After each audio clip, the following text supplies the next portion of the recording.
In Elizabethan England, bathing was infrequent. A maiden might place what in her armpit to absorb her scent? A. A small sponge. D. Some dried lavender. C. A sachet of bird feathers. Or D. A slice of apple. Suddenly, water fountains were seen as what they really were, the community's dog bowl, people versions. Every October, the line for selfies winds down the block. It's always hard for Brad not to giggle when an excited soccer mom grabs his arm and says, "I'm so interested in your seed." That joke sounded a lot better when I wrote it. Anyway, go ahead. This is the Snaggletooth Extreme Metal Podcast.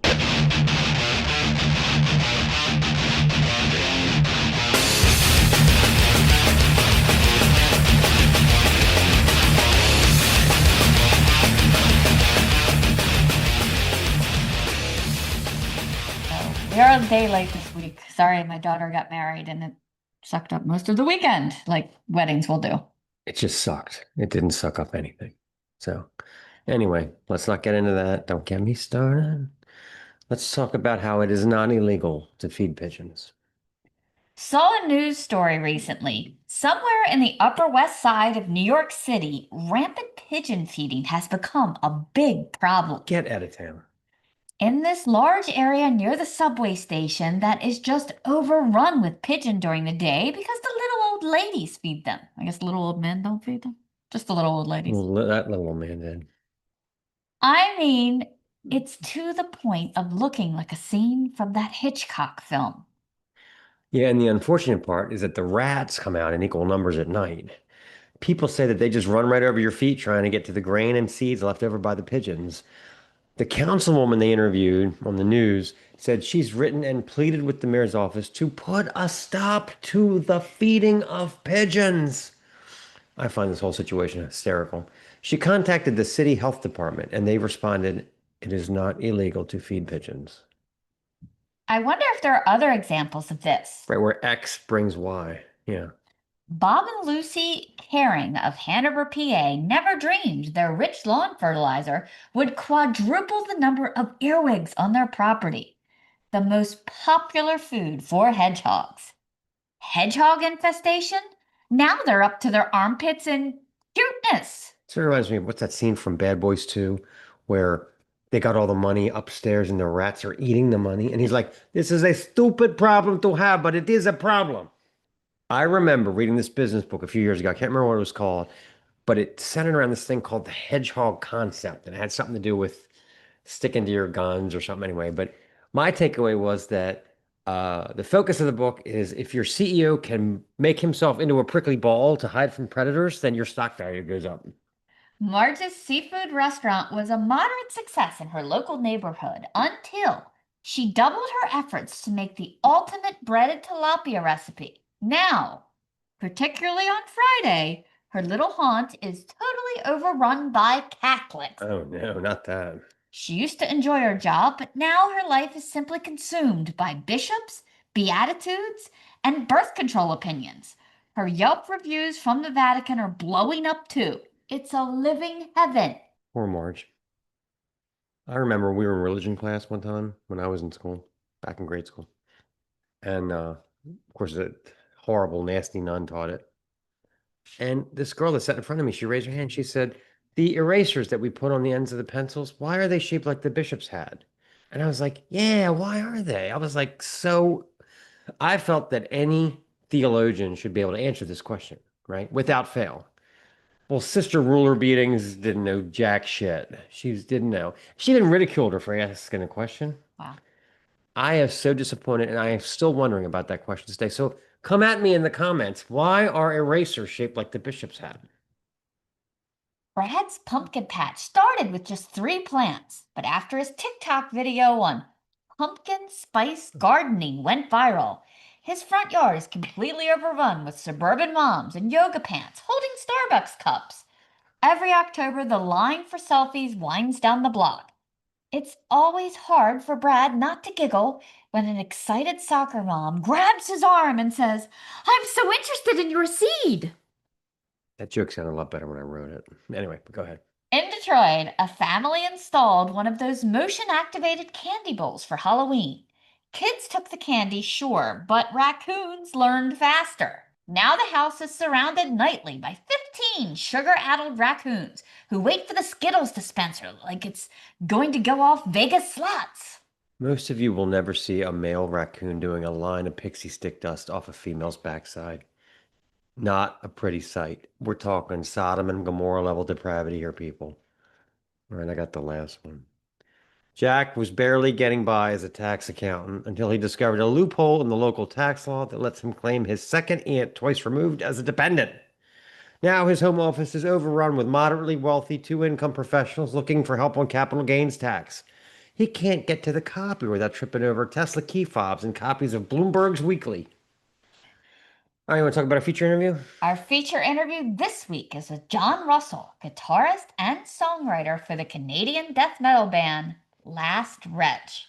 We have a great chat with John about the history of the band, his time in Mortuary Slab, the recording of their new album, Abject Cruelty. We get into exotic coffee choices, his feelings on maple syrup, and a very curious story about their vocalist and his fur coat. So stay tuned for that. All right, let's get this going. This is Dissecting the Leper.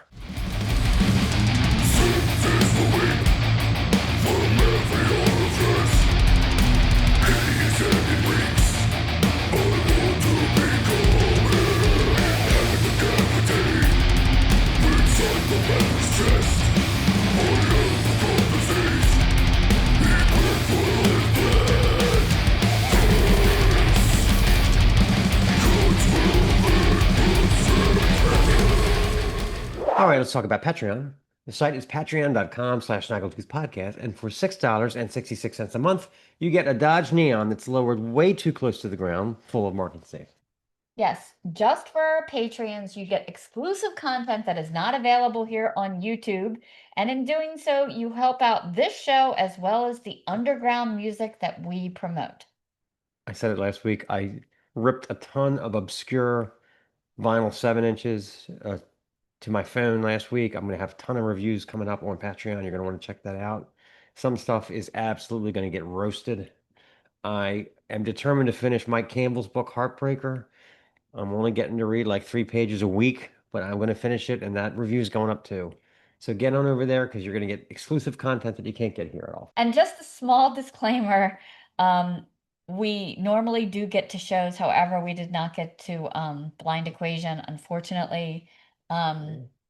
We were busy putting this show out and it ran too long and it was too late for a Sunday evening. So we apologize for anyone who was looking for a live stream of that. But we do have Dead Congregation coming up and Black Braid later this month, which we already have tickets for, and it's not on a putting the show out day, so they will definitely be up. Speaking of a dead congregation, I think it's time. Hit it. And now it's time for Obnoxious Trivia! All right, lay it on me. All right, I think Let's learn some things or whatever. Okay. so. The 12th century parish church of All Saints in Easton-on-the-Hill, just outside Stamford in Northamptonshire, features a wealth of architectural styles. Yet you may be surprised by the 15th century stone gargoyle perched on the side of the tower doing what? A. Smoking a joint. B. Performing a full-on moon. C. Holding a tiny picture of a nude woman. Or D. Itching his balls.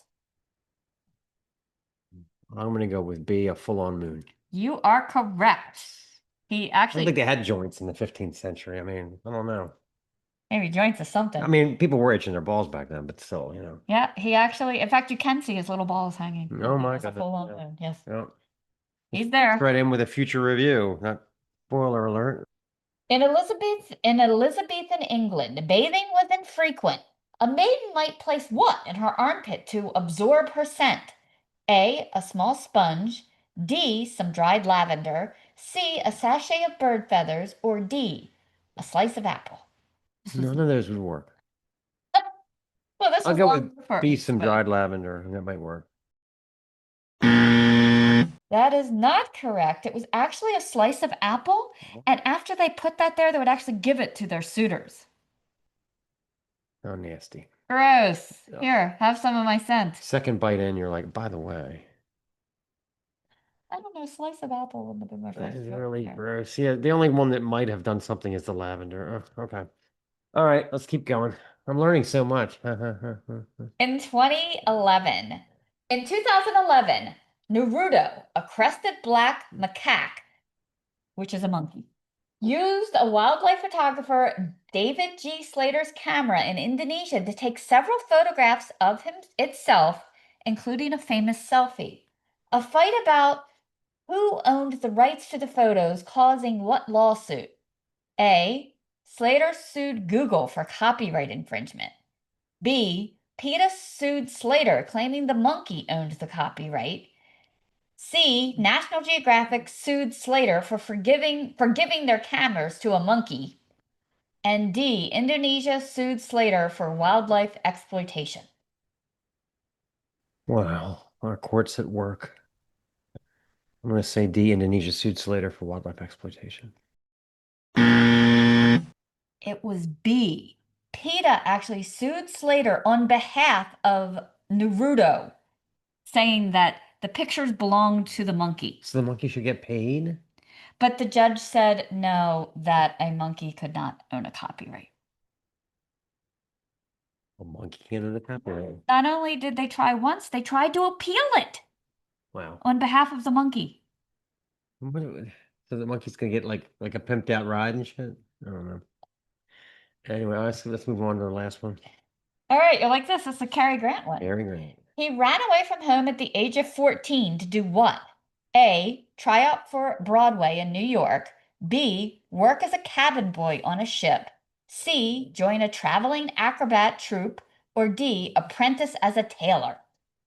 I'm gonna say join a traveling acrobat troupe. You are correct. I know my Cary Grant. And he actually credited a lot of that for like his later physical comedy and on-scene stunts. He actually had a horrible childhood. So Don't you agree, darling? Yeah. interesting enough, later on, Uh-huh. he did a lot of LSD to try to get over his childhood trauma. A lot. You wouldn't think that, but he did. As well as Well, it joining didn't an It didn't come out in acrobatic. any of his acting. Yeah. All I right. turned gay for a I minute. turned gay for a minute. Okay, this has been Obnoxious Trivia. Okay. And it never will be, not when she's doing the explaining. Okay, this Snaggletoon is called Water Fountains, the Germ Bank. You ever notice water fountains have basically disappeared? 20 years ago, they were everywhere. Schools, malls, parks, even grocery stores. I was a lunch mom back in the day, and my big job was mopping up lunch spills, supervising recess, and then lining them up for the water fountain, which was basically the CDC's version of a slip and slide. A guaranteed way to evenly distribute the class cold. Here, kids, don't share crayons or run with scissors, but please share saliva on this rusty nozzle. And kids never sipped. There was always that one boy who drank like he crawled out of the Sahara. You have to be like, Jason, enough. You're not bathing yourself. He'd come up dripping like a beached river trout. And let's be honest, those fountains were unpredictable. Sometimes you got a polite trickle, other times it blasted the opposite wall in a fit of prematurity. You go back about your day playfully moist, feeling like a damn sponge. Then bottled water came in. At first I thought, pay for water? Are you kidding? We have free water fountains with suspicious iron taste, kind of like the garden hose flavoring. But maybe people had a point. And COVID. Ugh, that was the final nail in the coffin. They taped those things up like crime scenes. Do not approach this germ geyser. Suddenly, water fountains were seen as what they really were, the community's dog bowl, people version. Yeah, the only time you see one is in some old federal building with asbestos ceiling tiles and an air vent labeled probably Legionnaires. You just look at it like an old museum exhibit. Kids, gather around. This is how mommy got her first cold sore. Bars don't even have them anymore. Instead, you get the hydration station, one of those big plastic jugs with plastic cups, which is fine as long as it's free.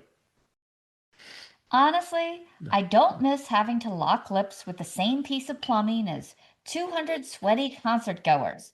But admit it, you kind of miss that feeling of victory when you actually got a good, clean arc of water that didn't touch the spout.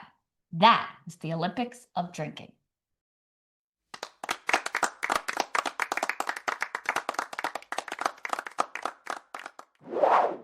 All right, I can't take any more. Let's hear some Last Retch. This is Gatling Gun.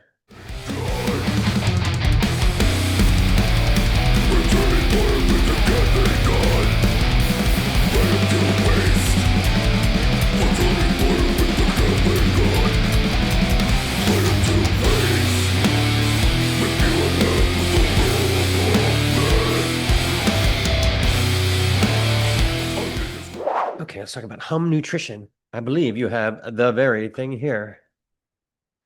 To be an influencer from all of my things. So this is our new Hum Nutrition box that came in the mail. It's so displayable. Hum. It's almost like it was designed for this or something. Right? It's amazing. So what is in our box this week? Well, we're back to more GPL Booster. This is the same stuff in Ozempic. Instead of injecting it, you can just slide it into your smoothie. It helps with feeling more satisfied, as well as nodding on a little bit of that metabolism. Folks, I'm down to like 11 pounds. I got to stop. So don't do Ozempic, do this. We also got some red carpet. This is great stuff for glowing skin and shiny hair. I use this every day. We both use these every day. These are celery juice fiber gummies. I know you can't hear my nails clicking, but you're supposed to. Go just pretend. Click, click, click, click, click. Yeah. Click, click, click, click, click. These are great for cleansing out your system. We sure needed these after the wedding. All those toxins. Oh God. That was the people, not the. Well, they don't work on the people. Mm. And we also have Pro ACV gummies. These are tap, tap, tap, tap, tap. Cider, apple cider. It's gonna work. Gummies. Zoom is gonna. They edit out all the tap. Tap, tap, tap. So you just Saying have to tap does not tap, mean tap, tap, tap, tap. I know how I do it. Anyway, so these will also help with your metabolism. Not sure what's right for you. You can get over to Hum. They also give you your little weekly routine reset, little newsletter, information. And if you're still not sure, use our link, get over to their website, take their quiz, talk to their doctor, decide what supplements meet your concerns. And you too will get a Hum box to tap your nails over. Did you see the hum box on that one? Whew. Oh, and you got to do like this. All right. It's time for Bombastic Plastic. Bombastic. This week on Bombastic Plastic, we're featuring Venom's 2000 album, Resurrection.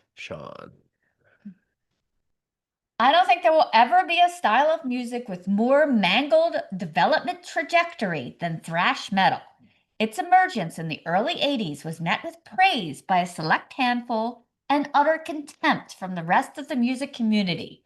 Producers could not handle the music. Venues wouldn't book the bands. Labels had zero interest. But the persistence and dedication of the big four bands slowly convinced the rock and roll community that this music deserved widespread attention. By the end of the decade, labels were falling over one another to get thrash bands on their roster. It didn't last long, though, because by the time we got to the early 90s, the excitement had begun to fade. Labels realized nobody was going to make millions of dollars except Metallica. And soon, the bands found themselves getting pressure to change styles, produce hits, or risk being dropped. Lots of bad covers began appearing on thrash records. Speed was toned down. Some embraced the rise of funk metal like Faith No More. By the mid-90s, most of them were dropped from big labels and were just wandering the wilderness. Venom wandered further than maybe all of them, widely credited for kickstarting both the thrash and the black metal genres. Their first 3 albums on the Neat label will always be considered groundbreaking for the combination of ratty chainsaw guitars, galloping percussion, and overtly satanic lyrics. But the band found themselves in a quandary, as by 1986, most of the bands they had inspired were passing them musically. Lineups changed, Evil lyricism was all but eliminated, and the Neat label flooded the market with live Venom EPs and 1,000 compilations with the same 30 songs on them. I will say that if anyone has Japanese Assault, I will pay top dollar for it. Anyway, go ahead. Their story isn't unique. They were in good company as the 90s rolled forward. Once mighty thrash legends like Anthrax, Creator, and Exodus found themselves playing much tamer rock to much smaller crowds on tiny labels. That one Anthrax album has the country song on it. It's at volume 8. It's so awful. Anyway, all right. Something strange happened, though. The rise of metal festival started to bring back interest in these records that had seemed all but forgotten. The experimental phases were complete, so some of the bands found success returning their original all-guns blazing thrash metal style. Exciting new records began to emerge, like Sodom's M16, Artillery's BACK, and Venom's reunion album Cast in Stone in 1997. While it was a short-lived reunion, the evil and dark energy returned in cuts like Kings of Evil and All Devil Eve. The turn of the millennium found the Newcastle Lads returning with Resurrection, featuring 2/3 of the original lineup and one hell of a shot in the arm percussion-wise, with Kronos' younger brother Anton Land behind the kit. It's a bit overlong at nearly 56 minutes and 14 songs, but this was the era of the compact disc, which meant longer equals necessary. I defy you not to headbang to this stuff. Lance drumming tramples all, breathing new life into this material. Songs are shorter, rhythms are crisp and punchy, Mantis wailing and dive bombing with churlish fortitude of a necropunk legend. Kronos ticks all the boxes, grunting, trilling, and spitting lyrical gems like Lunar Landing confirming Hollywood Daydreamers, Pyramids Myriad, Alien Redeemers. Everybody clear on that one? Just making sure.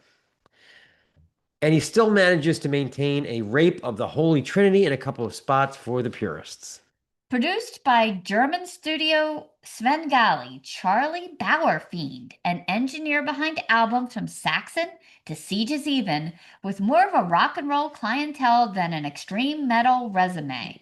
The sound is completely different than the garage thrash of Cast in Stone. The band sounds tighter and groovier, Mantis opening up a kit bag bulging with riffs.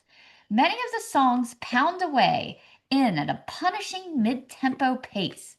War Against Christ is built on a fabulous barking Mantis riff that Anton strengthens with a crushing, heavy horse double bass workout. Let's play a clip. This is War Against Christ. The flesh from bone, slicing edge of sharpened steel, terror to call your own. War against Christ. War against Christ. War against Christ.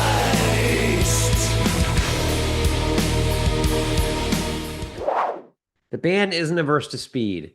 Pain is a fiery thrasher that really demonstrates Anton's percussive dexterity. Mantis whipping out Sepultura-style rifflets for the tempo changes. They've definitely come a long way since the muddy, toothless fare from the late 80s. Best cut, hands down, is the storming Black Flame of Satan, vaulting from the walls with double bass punishment and squealing leads from Mantis to introduce the first vocal. Kronos booms, defecate the teachings, burn into the dirt. Suffocate the preachings, bury them in earth. Despite its extended playtime, the disc is so crammed with hot spots, it feels like a 45-minute record. Of course, it didn't last. Lineup changes and bad songwriting made for the mid-2000s fare completely unimpressive. But for a brief time at the turn of the decade, Venom once again was able to push the envelope both musically and sonically. Plus, that cool Hell's Chambers motif for the packaging still looks badass. The next album is called Metal Black. It's terrible, right? Black metal, metal black. My review was 2 words: album bad. This is Black Flame of Satan. From blackened flame, ye shall remain. Ballistic brethren, dark souls in pain. Defecate Suffocate all the teachings, burn into the dirt. Suffocate all the preachings, bury them in earth. All hail. Okay, what's your scene review? So this was our talk with John from Last Retch. Had a lot to learn about Canadians, I found out. I love what he talks about. The drummer's into this kind of death metal, and this guy's into this kind. I think that was great. He was very knowledgeable. Mm-hmm. It was a very interesting chat. Very nice young man, and I think this band is definitely headed places. So check out Last Retch. Would you ever be able to describe my taste? No. That kind of says it all. Okay, take it away. So, all right. So let's start off with this one. Did you start playing guitar first or bass? And what is kind of your favorite of the two? So I play guitar. I've only played bass on recordings to just like streamline the recording process. Okay. So I've never even owned a bass. I started playing guitar when I was like 12 years old. Okay. I was obsessed with Metallica, so I just begged for a guitar and I got an acoustic guitar and started thrashing on that. And then eventually the parents finally caved and let me buy an electric guitar with a tiny little amp. So yeah, I've been playing about 20 years now. So That's great. What was the album that really hooked you for Metallica? Ride the Lightning. Yeah, that's a good one. Yeah. Yeah. I'm not a big Kill 'Em All guy. Like I like Kill 'Em All, but like I like albums 2 through 5. Even Black Album, I just think it's like amazing songwriting and the best snare sound ever. So Oh yeah. Definitely. Yeah. yeah, This is gonna 2 through 5 Metallica. this is gonna sound made up, but I bought Ride the Lightning without having heard it, and no one had heard of them. I went to the record store to buy Queensryche The Warning, Mm. and they had Ride the Lightning out next to it, and I just bought it for the artwork. So crazy, right? So that was like Yeah, 1984. Yeah, so I was into them even before Master Puppets. Yeah. yeah. And the first time I heard Fight Fire with Fire, I was like, well, oh, what is this? I can't take this. I know. But I'm of always course, jealous of people that got to experience like classic albums like that coming out yeah, as current albums. So sometimes I try to like recognize when something really good comes out now. I'm like, oh, I'm getting that experience now. And in right, 20, 30 right. years, they're going to be talking about this record. So I got to be able to like enjoy the moment, you know? Right on. So you and Finley both moved on from Mortuary Slab. Was that more about the band not being as focused as you wanted, or were there just creative differences? Well, we started Last Retch first, and then Ah, we were asked to join Mortuary Slab because Reno, the bass player, the main guy behind Mortuary Slab, he kind of heard of us through playing in Last Retch. So he was looking for players, and we joined, and we helped write and record the first EP and played some shows. But it was pretty clear that, like, given that we're all like in our 30s and have careers, like we don't have time for more than one band. Okay. Yeah. And like Last Retch has always been Finley and I's like main project. It's our first band. We're kind of late to the game with being in bands. So we kind of knew that Mortuary Slab was always more like the side thing to our main band. And Last Retch was starting to get a little more serious and we wanted to start doing more stuff. So we just had to say like we didn't have time anymore. So Got it. yeah, I was curious about that because it was like I kept looking back and forth of Metal Archives. I'm like, this seems like it was all happening at the same time. Hmm. yeah, it was. And it was fun for a while. And like we played some great shows. I'm proud of what we did with that band, but it's just being in one band, if you want to take it seriously, plus having a full-time career and a relationship and trying to have somewhat of a social life, like I could only do one band. Just Yeah. couldn't- No, it makes perfect sense. Yeah. Yeah. But that it's like my daughter's getting married, and it's like I'm so ready for all this to be over because it's all these extra events on top of the show and work and Yeah. We don't have any free time. Yeah. No. Weddings are crazy. That's why I'm not Yeah. getting married. I've been engaged for a while, and I think that's where it stops. There you go. Yeah. Yeah. hers is like $180 a person, and that's not like dessert. That's just the Yeah. dinner in the open bar. I mean, Oh yeah. crazy. So talk about the Canadian death metal underground right now. Like, would you say it's competitive or supportive? I mean, like, who are some of the standouts in your opinion? Um, I mean, well, there's obvious standouts like Two Molds, kind of like the Yeah. most well-known current Canadian death metal band, and then there's obviously the classics like you have Cryptopsy, you have Gore Guts, bands like that. Yeah. But the problem with Canada is that it's just so big and all the major cities are so spread out. So like Yeah. the three biggest scenes would probably be like the Southern Ontario scene where I live, which is mainly Toronto, and then surrounding cities like Hamilton where we live. And then you have like the West Coast thing. They have some good bands like Hedonist. They just dropped a really cool record. Got some cool bands Yeah. out there. And then you have the Montreal and Quebec City scenes. But I mean, like Montreal is a 7 hour drive from here, and Vancouver is like a 3 day drive from here. So Yeah. the Oh, Understand. scenes Yeah. are kind of spread out, so it's hard to make like one united scene. Yeah. But I'd say like the scenes independently do pretty well. It's not overly competitive. There's more hardcore than anything around here, so the few death metal bands kind of all know each other and try to like, support each other. That's cool. But I would definitely love to see more death metal bands come up because it's like the same handful of bands on every bill or opening every Who was tour the that one I comes did, that through. skater guy? Ethereal Tomb. So Ethereal Tomb. Yeah, we had Ethereal Tomb on But- and yeah, they Alex. Yeah. yeah, he had a lot of positive things to say about about the scene up there, and he had Yeah, done no, all he's kinds of cool great. benefits for like Native Canadian causes and Oh stuff. We were yeah. really impressed with him. Yeah. Yeah, that's like the hardcore and the punk scene. Like he's one of like the big figures in that scene, especially for like benefits and all ages shows and like their band's doing a lot of great stuff. Yeah. The hardcore scene in Ontario is just thriving and like that's kind of the scene that they're in. But like Yeah. death metal specifically is just it's still kind of bubbling up. There's lots of bands forming, but not a lot of them doing a lot. So it'd be cool to see in the next couple of years more death metal really start to like go for it in the Ontario Yeah, yeah. scene It's here. cool. Yeah. Yeah. So I love the cover art for Abject Cruelty. It looks kind of like Ergotism continued because it looks maybe like hell got food poisoning. It's just Hell like yeah. everything, every. That's Who sick. came up with this nightmarish vision? And does it have any? Does it tie into any particular track or tracks in the record? No, so it's done by Brad Moore, who I'm sure you're familiar with. He's done a Oh, lot of yeah. really cool records. Like he's done Worm, Foreverglade, and Blue Nothing. He's done Tomb Mold, Gate Creeper. He's done a bunch of really cool modern death metal. Like his style is very recognizable. So when I approached him, I had a couple ideas of like specific track references and the overall lyrical themes. And I really enjoyed his feedback because he basically told me like in nicer terms, like what you're telling me is a bit like stock, like it's been done before. Like this album, that album, that's kind of the vibe you're giving. Let's do something original. Yeah. So I just told him the theme of the album, which we can get into shortly if you want.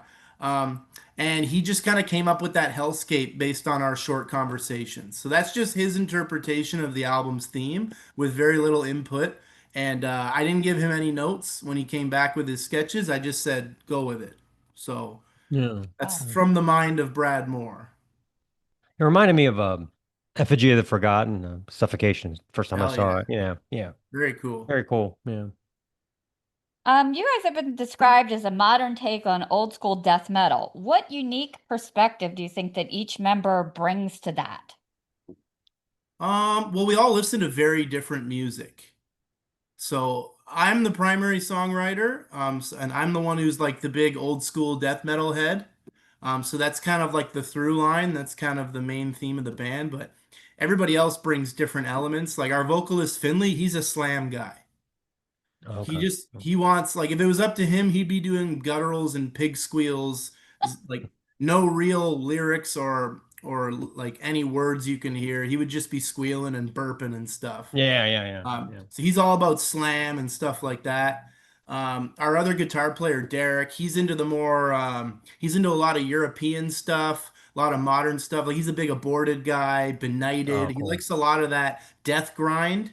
Yeah, Not so much the modern aborted, but maybe like the 2010s era aborted. So a lot of blast beats, a lot of cool melodic parts.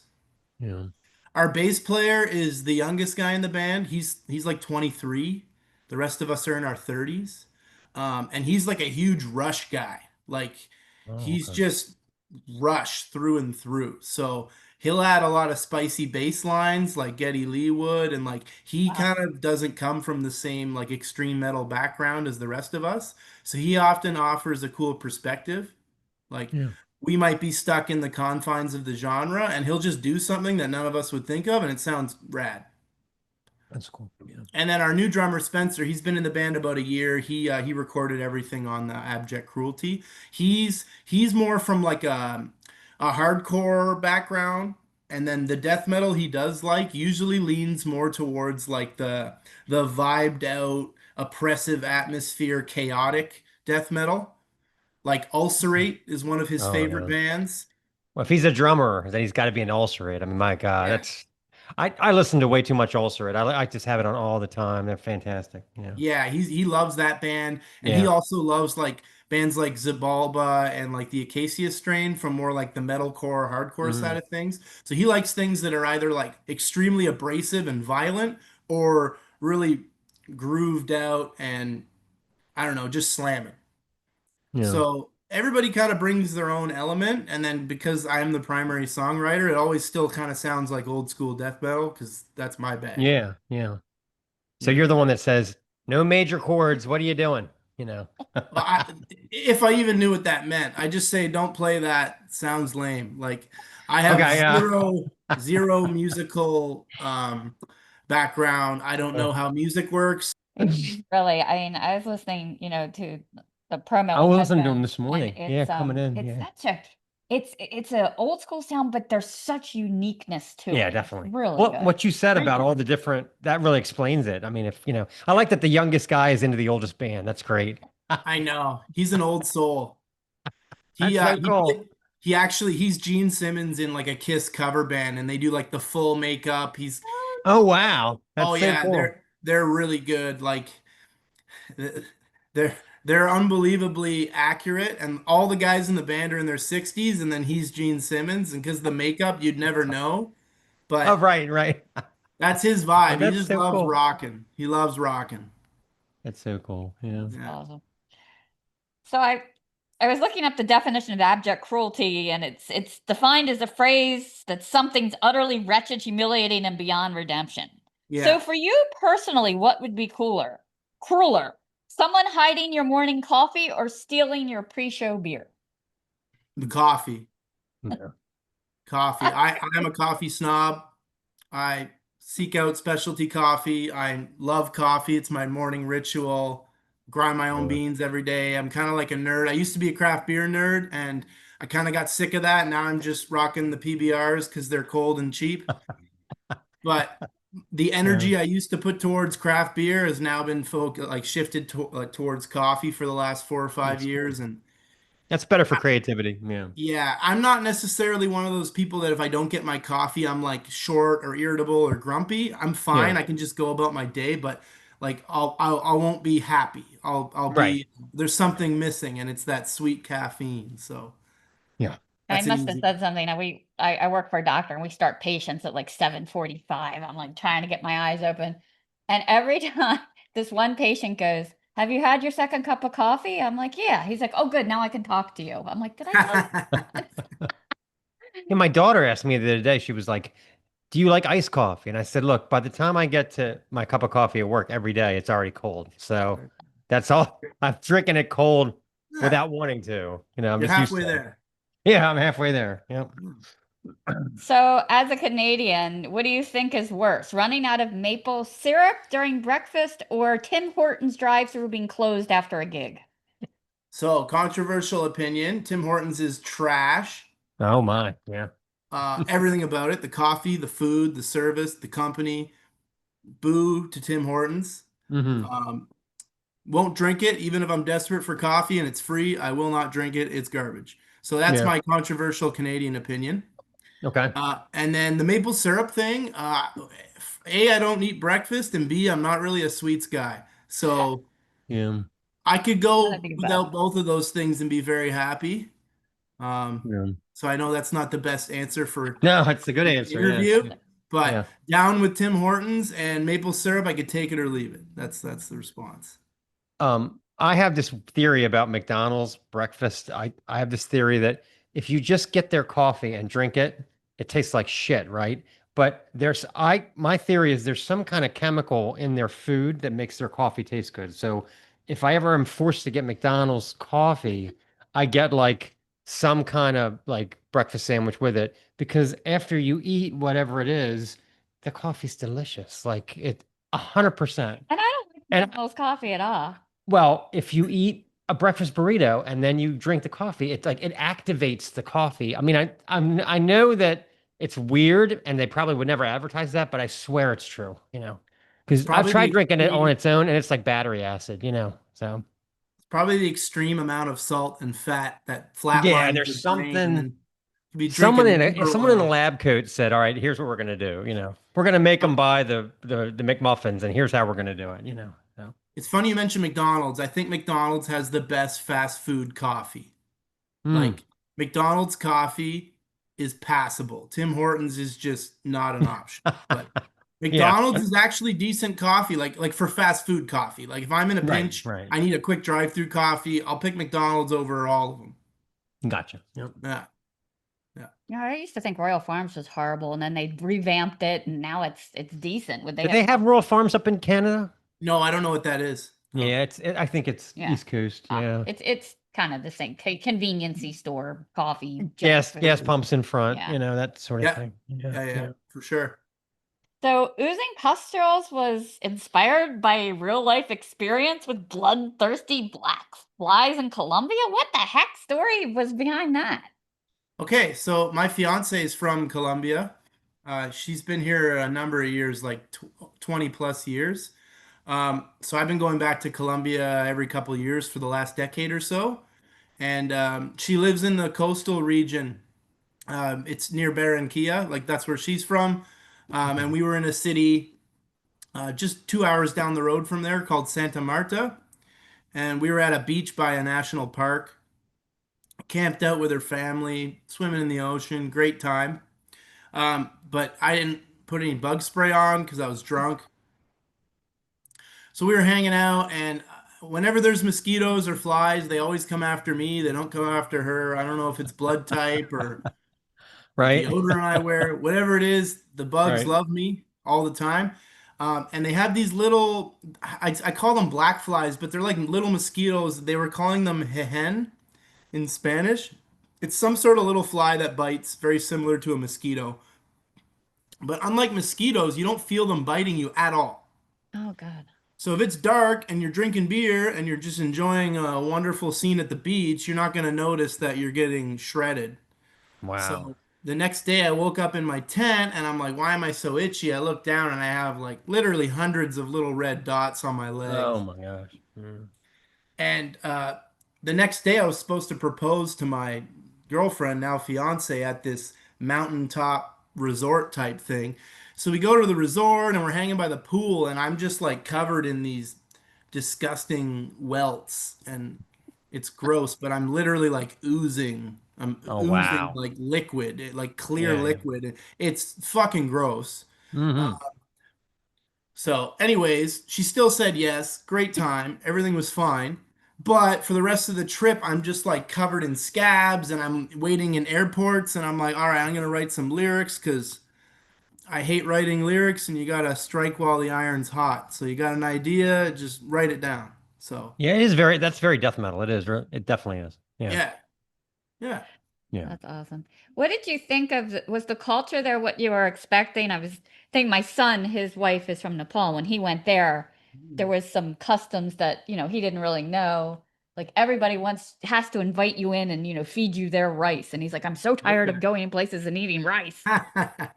There was some things, less about the culture because I had been hanging around Colombian people for a number of years, even before I started dating my fiance. I went to university a couple towns over, and I started hanging out with this group of Colombian guys that were at the same university as me. So it's mostly just that they're very sociable, like they're like everyone hangs out, and that includes like sometimes the parents will come to the party. Uh, it's not like guys hang out and girls hang out. Everybody's hanging out. If you're at a party, you're dancing. You're not just sitting around drinking. Like everyone's dancing. There's music. There's always good food. Like none of this like crappy hot dog. Like if you're having a party, you're making like a nice spread. Everybody's gonna Yeah, eat yeah. well. So it's just all like things about our culture, but just kind of like done a little bit better. Like better food, more dancing, more like welcoming. The thing that shocked me about Colombia was just that I guess the difference in the haves and have-nots is much more extreme than here in North Yeah. America. So here we, of course, we have the ultra wealthy, we have the middle class, and then we have people that are maybe less fortunate. There, the middle class, it exists, but it's closer to what we would think of as poor than it Mm. is middle class. So the rich are super rich, and then everyone else is kind of getting by. Um, I was also surprised. I mean, I had this image in my head of Colombia as I was ignorant. I was in my early 20s. I thought it was like a third world country. And like of course it's not at all. They have amazing education, amazing arts and culture. They have incredible healthcare. They have infrastructure. Like obviously it's not what movies about Colombian drug lords would have Right. you Right. believe it is. Like Yeah. they're very proud, very well educated, very respectful people, and they're good at everything. There's great athletes, musicians, doctors, scientists. They have it all. So that was surprising on the positive side of things as well. I'm thinking of Brazilian and Chilean death metal. I'm trying to think of some Colombian death metal. I'm sure it's fantastic. Who are there? Who am I missing? Like, what am I? Can you think of any Colombian death metal? The only one I can think of right now is ossuary, and like there's an ossuary from America. Ossuary. Okay. There's Yes. an American ossuary, and they're on Misaku and Oho Right. Records. I think they're Right. from Okay. Yeah. Seattle or the West Coast. They just put out a great record. But there's another one from Colombia, and whereas the American version, they play more of like a death doom style, the Colombian one is just straight up like old school death metal, Right. Right. Cannibal I know that Corpse. one. Right. Yeah. There's a Like lot of Equipment. thrash. There's a Yeah. lot of thrash and stuff there in Colombia. I don't know too much about the scene because in I spend most of my time in Atlantico, like which is like a region. You guys have states, we have provinces. They have like departments, and I Okay. always stay in the Atlantico department where my fiance is from. And like the scene up there, I mean, I've tried doing some digging around. There's a couple slam bands, but nothing really by the way of like old school death metal.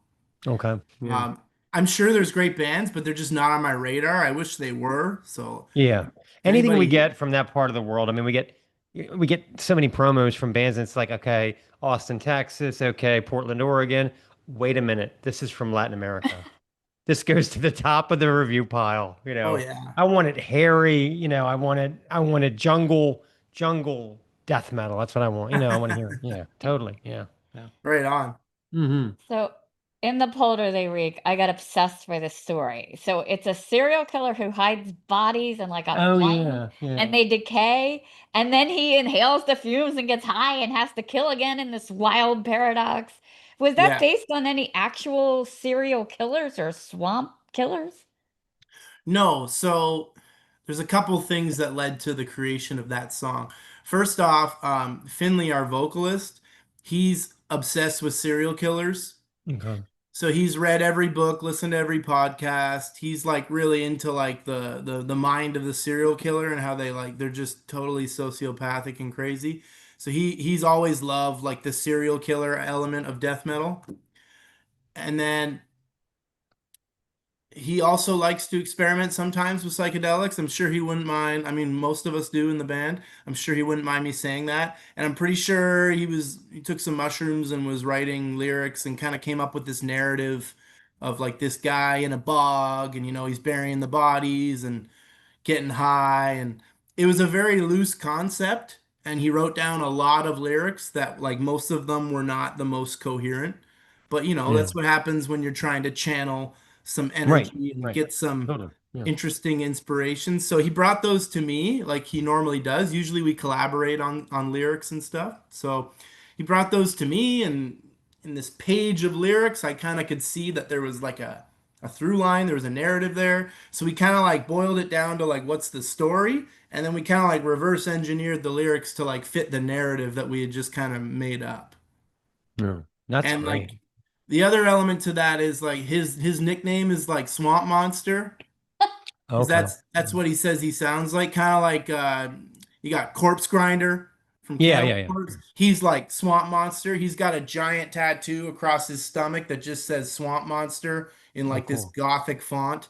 That's kind of his like alter ego in death metal. So he was trying to like incorporate the swamp thing with the psychedelic thing. So, it's just like a guy in a swamp getting high off body fumes. And we didn't want to say swamp, so we probably just looked up like different ways to say swamp. And a polder is like a man-made, like basically in the Netherlands they reclaim land from the sea using a series of dikes and pumps. And I believe they refer to that reclaimed land as a polder. It's like land that's below sea level that's been reclaimed. Okay. Yeah. So the idea was like he made a polder of bodies in the middle of a bog, and he's just living there getting high. So Wow. This yeah, could be a movie coming at a yeah, theater, Very cool. yeah, it Yeah. could be. It'd be pretty rad. He's a pretty creative guy. Just sometimes you gotta squeeze the juices out of him. You gotta really coax him into it, but then he'll come up with some wild stuff. No, that's great. Yeah, that's It's really a cool. really, really solid song. So I love the playthrough video that you did for In the Polder, and you can really see your fretwork and your Good. finger How work. technical it is. Yeah. Yeah. That guitar is wild looking too. Thanks. I like how you pull the squeak. You can actually see you pull like this little squeals out. What kind of guitar was that? That's a 1986 BC Rich Ironbird. Wow. So it's kind of my holy grail guitar. It's in kind of rough shape. Like you can tell it's been snapped in half and then repaired. If you look at it in the light, you can see under the paint where the crack is. It's got all kinds of bumps and bruises on it, but I was scanning the internet for like 3 years looking for it. And actually, funny enough, you mentioned the Flyers. I was down in Philadelphia for the Decibel Metal and Beer Fest a couple of years Oh yeah. ago. Yeah. I'm Mhm. sitting in a brewery just doing my daily check of all of the websites where I may find this guitar, and the exact one I wanted with all the specs popped up, and it was way too expensive, so I just threw it on a credit card and said I'll worry about that later, and it's been my main one ever since. So, yeah. So I heard a rumor during that shoot that several band members almost had their last retch from trying to produce the smoke. Is that Yeah. true? So we didn't have usually when we play a show, if we headline or if it's like a floor show where they don't have a light set up, we try to like make a vibe. Like we don't want to just play in a room with the lights on. We want all the lights off. We have these like LED underlights where we make it all red. And then we get smoke rolling in because when you go to a show, even if it's a small show, you want some vibes, right? Yeah, yeah. Um, but we didn't have our smoke machine and we had the lighting, so we wanted some smoke. Only the one guy in our band vapes. It's the young guy, of course. It's the 23-year-old guy. Gotcha. But he Yeah. had a couple vapes on him, so him and the vocalist just there's like that wall of amps behind me, and they're literally like on their knees behind the amps, just like blowing Oh smoke. wow. That's And brave. Yeah. the drummer Spencer was filming it, and you can't hear him obviously, and he's just yelling more smoke, and they're like blowing it through. And we did a couple takes and we filmed a bunch more playthrough videos. Like there's one for our next single that's coming out next week. And then there's a bass playthrough from another track on the record. So I think we did 2 takes of each. So it's 6 takes where these guys were just hauling on that vape. So Wow. they were pretty pooched at the end of that. I can imagine. Yeah. I think Yeah. Slayer invented that because I remember I saw him on Clash of the Titans and it was all red and smoke. I remember that. And I thought that's the coolest thing I've ever seen. Of course, Yeah. they were the last one because nobody wanted to follow them. And it was like 1990, so they didn't have any shitty records yet. So it was great. Yeah. Yeah, my ex-husband used to do that back in the day, sell the food off a truck, so he had a lot of dry ice. So Halloween, we would always throw a little Hmm. bit of that in the cauldron. That That's a really, good one to yeah. have. That's So, awesome. Yeah. Yeah. That's the thing. Like, and I know you were talking about like experiencing old bands, but that was part of the naivety of the 80s was that like myself, Metallica's never going to make a bad record. Slayer's No. never going to make a bad record. I mean, it was just Uh, unfathomable. It was like, it just never occurred to us they could ever happen, and then of course we all know how it went. But I mean, just in the 80s, it just seemed like this was just going to be forever. I mean, they're just going to forever. make, because they had such a great streak, you couldn't imagine them making a bad record or having to follow someone else. And you know what, really, for me, what ruined Slayer was Sepultura because Sepultura came out and was just so fantastic and so heavy, and they had no Satan at all. And that's when Arias started feeling, all right, I got to shout. I don't need to sing. And it all went downhill from there. I mean, this is my Yeah, opinion, but you know. So yeah. Should have again, stayed with. something great kills something else great, you know. So yeah. Yeah. Yeah, no, I remember with the Metallica, I wanted to go through the records in chronological order so I could kind of experience it like the old fans. So I Yeah. bought Yeah. them in order, like maybe, I don't know, 6 to 8 weeks apart when I was between the age of like 10 and 14. So And wow. You're I was even trying like to younger than I was. Yeah. I was So, trying to experience it in like the right order, and I'll never forget when I popped load in and I was just crushed. yeah. I was just like, this, what is this crap? Like, this is brutal. So abject cruelty, it really, I love that it gets into some nice gruesome territory. So if you were a serial killer, Mhm. what would be your perfect, completely hypothetical method of the body disposal without getting caught? To tie into the album, I'd probably dissolve it in some sort of acid or something to dissolve it completely. Yeah. So Yeah. dissolved in lye. I don't even know if the specifics of that would even work. It just sounded good. Um, Yeah. but if that's something I can actually do, then yeah. Or just like Breaking Bad style, dissolve them in the bathtub. But I'll make sure to get the right bins so they don't go through the floor. They'll go through. Yeah, exactly. Yeah. Yeah. Yeah. So Yeah. I'd probably dissolve them, or maybe if like I worked at like a crematorium, I would just like burn them in the oven. Like no evidence, right? I'm not gonna be one of these guys like with teeth in my freezer or some fucking weird. Right, right. Well, No, like no. in Eliminate the Ozark, evidence. Yeah. in the show Ozark, they purchase a funeral home. And at first you're like, what's the point of that? But then you realize, oh my God, they have a built-in method of body disposal. They have Yeah. they have It's an genius. oven. It's like genius. Yeah. So Genius. totally. Yeah. Yeah, definitely. And I always thought it would be that we were watching this Playboy murder thing, which was pretty good. It's amazing how many Playboy bunnies have been murdered. Yeah, we had no idea. But this one, her boyfriend killed her in an attempt that she wouldn't be identified. He took out all her teeth, cut off all her fingers, but he forgot their serial numbers on those breast implants, and that's how. Oh That's wow. that's how they got him. Yeah. There you go. Yeah, we would probably get along with Finlay. yeah, who's so into serial killers because we'll literally be watching a documentary about a serial killer and then like it's always from the point of view of the police and they'll say a credit card was used and we're like, "Ah, Idiot. man, hack. Why did you buy the duct tape with a credit card? What is wrong with you? You did everything else so well. Like we're just genuinely Yeah. pissed off, you know. He'd be the guy to talk to about that because like I'm not like a horror guy. I don't like scary movies. I don't like any of that. I Okay, get yeah. I get too scared. I don't like ghosts, none of that. But he would go on and on about how to get rid of the body or the perfect murder. So like, he'd be your guy to talk to about Oh, that. okay, gotcha, Yeah, gotcha. you got to tell him that tip. You got to remember the breast implants. So Yeah, the I breast, will. yeah, they have I'll let serial him know. numbers. Yeah. I'll let him know. So I loved Gatling gun. It's a great way to start. I was so flummoxed, and then I realized that was a Tropic Thunder sample at the beginning. It took me a little bit, but I realized it. It's so what kind of made that tie into the song? Just like the murdered gun. I love it. I don't know Well, what it's in. so that song. So Bolt Thrower is my favorite death metal band ever. I'm obsessed with Bolt Thrower. We did a Bolt Thrower cover set last Halloween. Wow. We released it as a tape.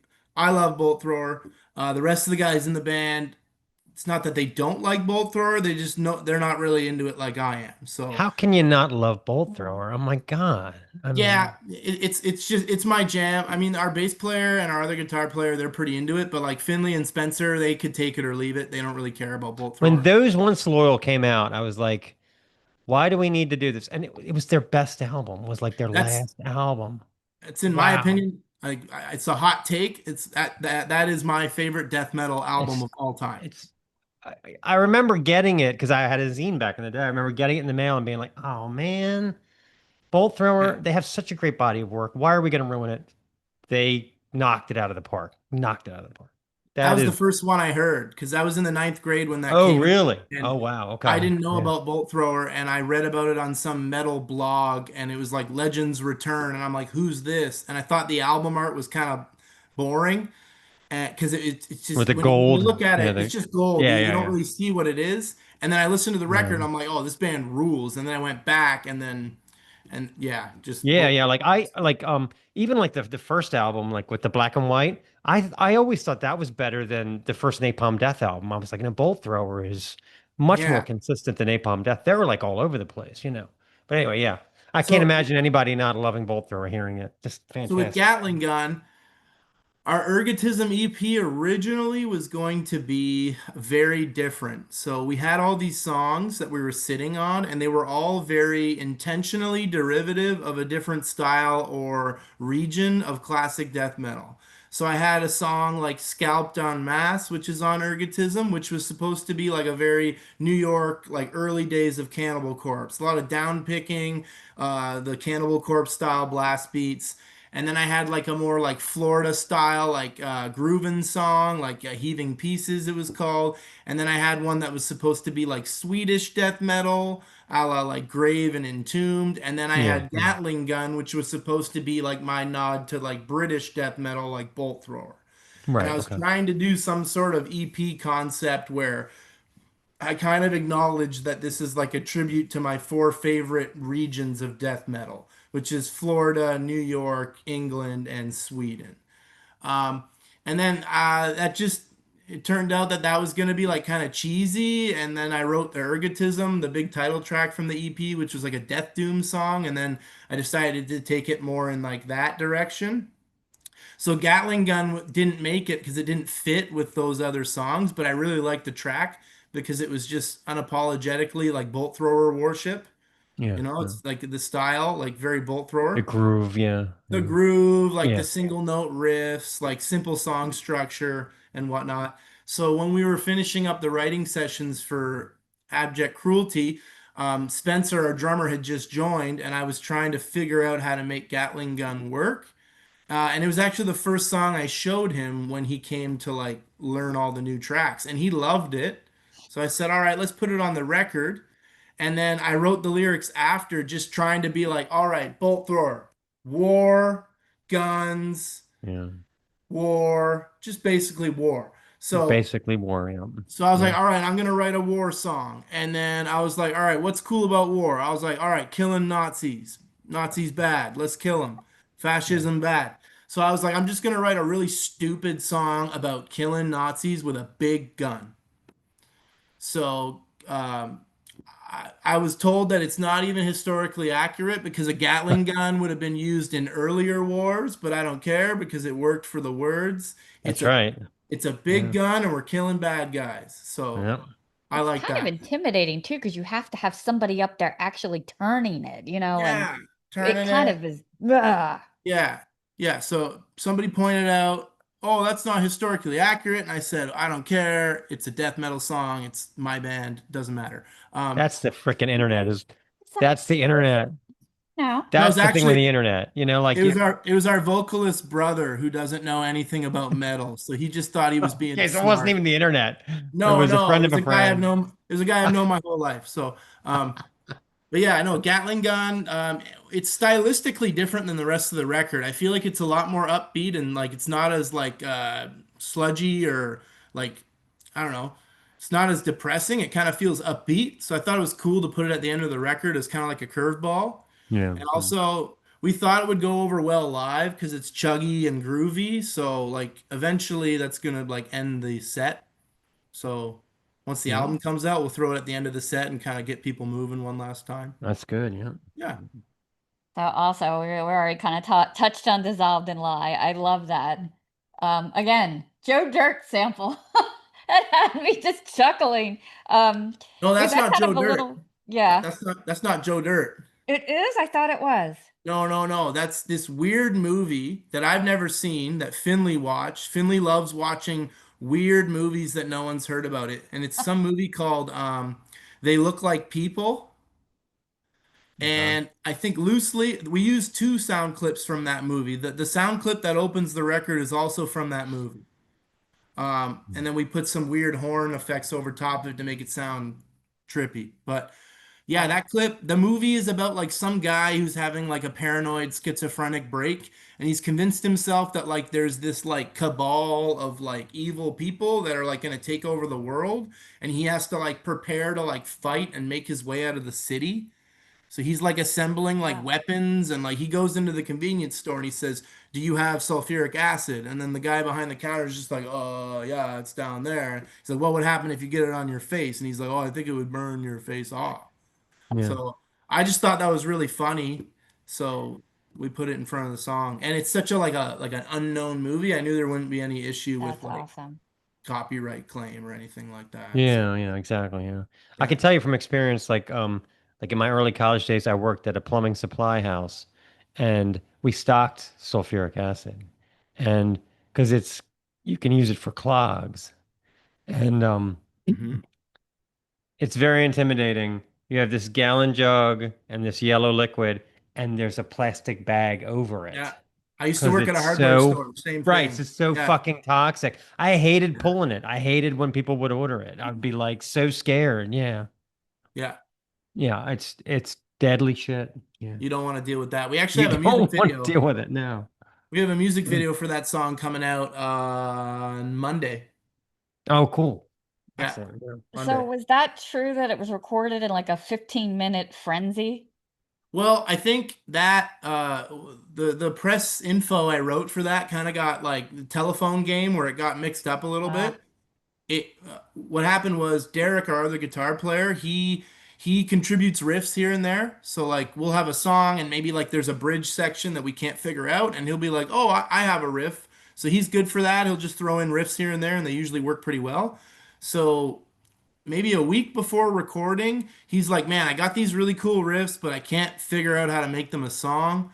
So the plan was he was going to come over, I was going to take the riffs, I was going to make a song with the riffs, and then he would record a video of him playing that new song, send it to Spencer, and then Spencer would have some time to think of his drums, but he wasn't going to be on his drums till the studio. So he was going to have to like write the parts in his head and then do it for the first time in the studio when it's time to record the song. So that's wow. how that one came up. I arranged it in 15 minutes, sent it to Spencer, and then we didn't know what he was going to do on the drums really until we were at the studio and it was time to record. So, Wow.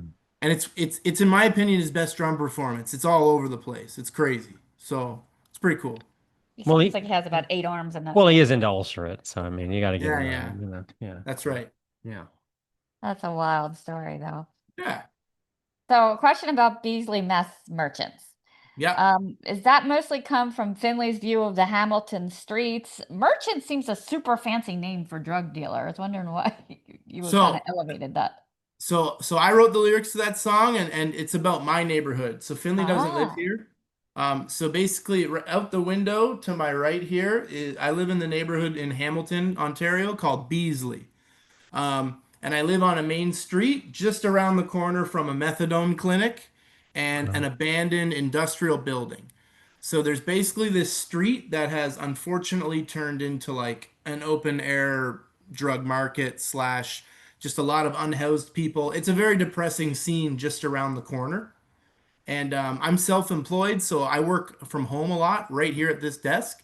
So I'll often be working away and I'll hear some commotion or look out my window and there'll be some crazy shit happening out Mm. front or across the street.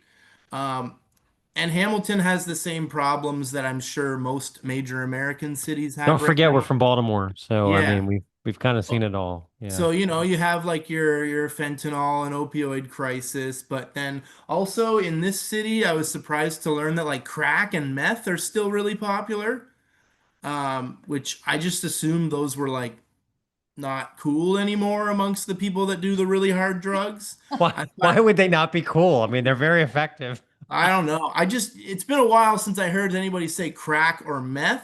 So I was Well, because they surprised to have cool names for them, but it's the same thing. I mean, yeah, they call them different things. Yeah. I was surprised to find out that You know, when I see someone running down the street with no clothes and they're like Yeah. Superman, that's meth. And when I see someone passed out on the wall, that's the fentanyl. So there's Yeah, like I work different. in the hood, like the hood, like really bad part of Baltimore.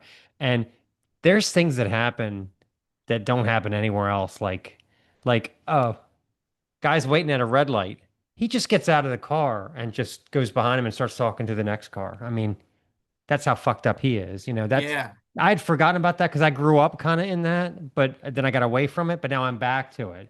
Um, a woman's walking up the street. The guy's again at a red light. He beckons to her. She actually comes over and starts talking to him. I'm like, that's only gonna happen in the frickin' hood. It's not gonna happen anywhere else. It's So there's interesting you all mentioned, kinds of drugs going on all the yeah. time. Yeah. It's interesting you mentioned the word merchant because that is intentional because it's kind of a commentary on how it's not really like street level dealers that are kind of controlling all of this. It's like actual organized criminal entities that drive fancy cars and eat at the same restaurants as you, and their Yeah. kids go to the same schools as your friends' kids, and they're just living their normal life while they're exploiting the most vulnerable people in our communities. So Mm. Yeah. the lyrics are kind of like they're from like first person perspective of the dealer, but it's basically saying how like yeah, we're gonna steal your life.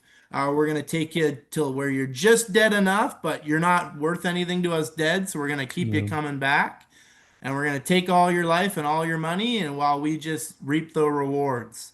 I don't So think they think it through that much, though. I honestly, from no, from my experience of the drug dealers that I had growing up, all they think is that if I don't do it, somebody else is going to do it. of course, That's all they of think. course. Yeah. And I understand if you're not going to get it here, you're going to get it somewhere else, but I Yeah. still feel like they're bad people, Yeah. and Yeah. Yeah. Yeah. the people in my neighborhood are suffering, and it's not necessarily because of them, but they're definitely a part of the problem. So a Yeah. lot of No, the I agree with that. tracks, a lot of the Yeah. tracks on the album, and especially the title track, are about what's going on in my neighborhood right now, which is happening in every North American city. Mm. Homelessness, mental illness, severe opioid addiction. Nobody can afford anything. It's just, Yep. the collapse of what we all thought we would get if Yep. we did what we were supposed to do? Okay. Yeah. Let me do this. Oh, sure. When we play a game on the show, Okay. and I think that you'll enjoy it, it's called Blaspheming Monikers. Okay. And Okay. the way it works is I have five band names in front of me. One of them is not real. One of them is a made up band. So Nice. I'm going to give these to you and you try to guess which one of these is not a real band. Okay. One of them is not real. One of them is not real. Okay. Okay. And we'll just keep going until either you get it right or I run out of bands. So, Okay. okay. All right. Raven Wreck, Raven Stone, Raven Mocker, Raven Cock, and Raven Loft. Okay. So Raven Cock, that's got to be a band because that's just fucking crazy. Okay. Is that a band? How does this work? I gotta. Tell me which one you think is not a band. So the first one was Raven Wreck, Raven Wreck, Raven Stone, Raven Mocker, Raven Cock, and Raven Loft. Raven Loft. I don't think that's a band. They are, and they're actually from Brazil. They play heavy metal, Really? and they only have one demo, but they are a legit band on Metal Archives. Yeah. Raven Loft. Raven Okay. Loft. So that leaves And Raven Wreck, Raven Stone, Raven Mocker, and Raven Cock. well, Ravenstone sounds kind of cool. That could be like a power metal band or something. Raven Wreck. Is that like WRECK? Yeah, Raven exactly. Yeah. Raven Mocker? I mean, let's be real, none of them are good. No, they never are when I do this. They Okay. never. Okay. I feel like you're trying to trick me with Ravencock because that one sounds like the one that some idiot metal guy would be like, yeah, we're called Ravencock. Like, uh, what about Raven Wreck? Is that the fake one? Raven Wreck is real. They're heavy metal from China. They only have one EP, but they are real. Okay. So that leaves Ravenstone, Raven Mocker, and Raven Cock.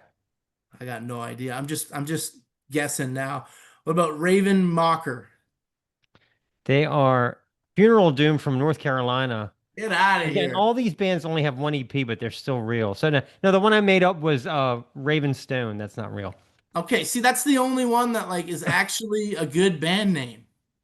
I know. I try to picture what would look good on a patch. Yeah.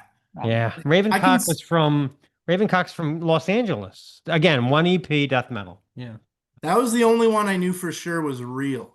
So by the way, I love your there's a video up on YouTube of you guys giving a very energetic performance.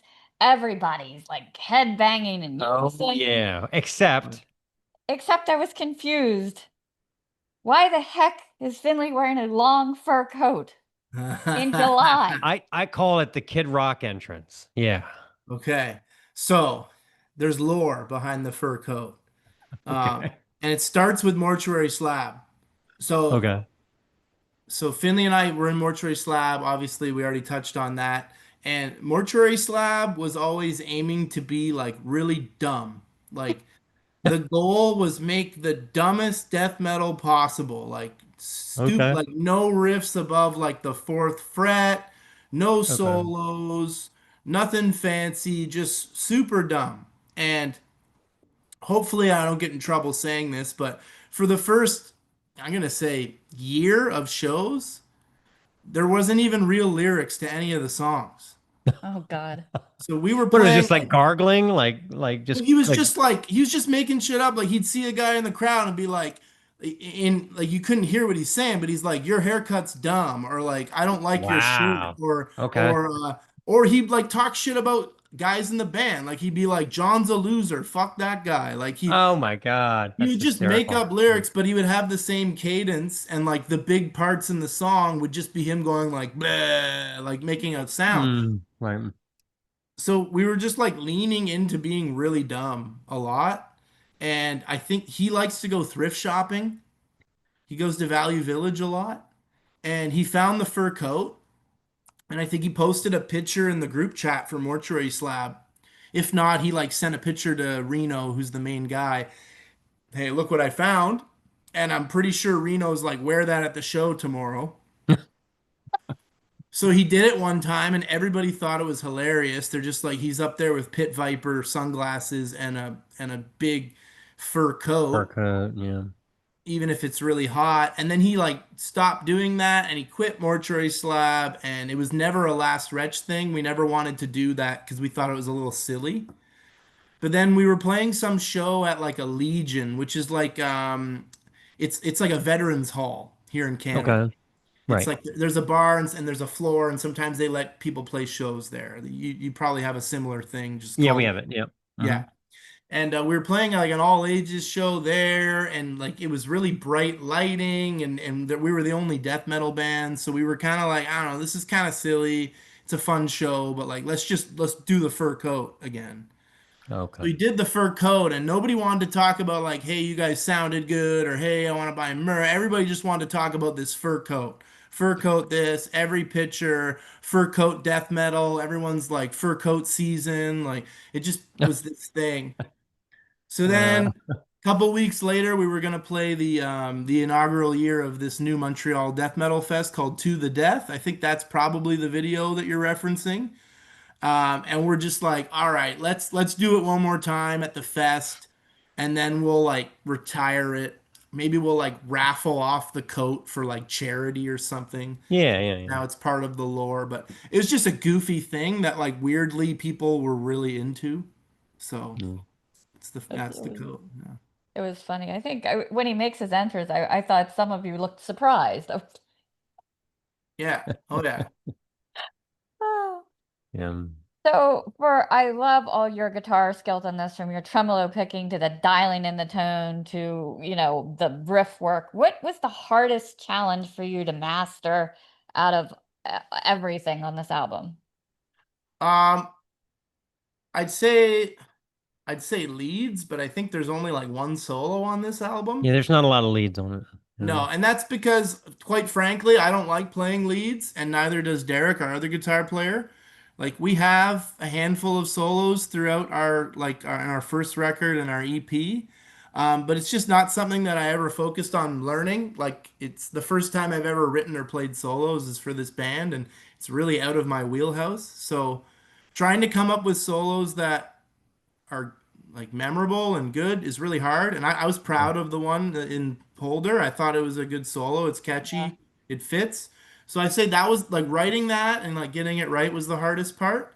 But a close second would be the tremolo picking in the title track. It's just like relentless. It goes on for a long time, like right from the first note.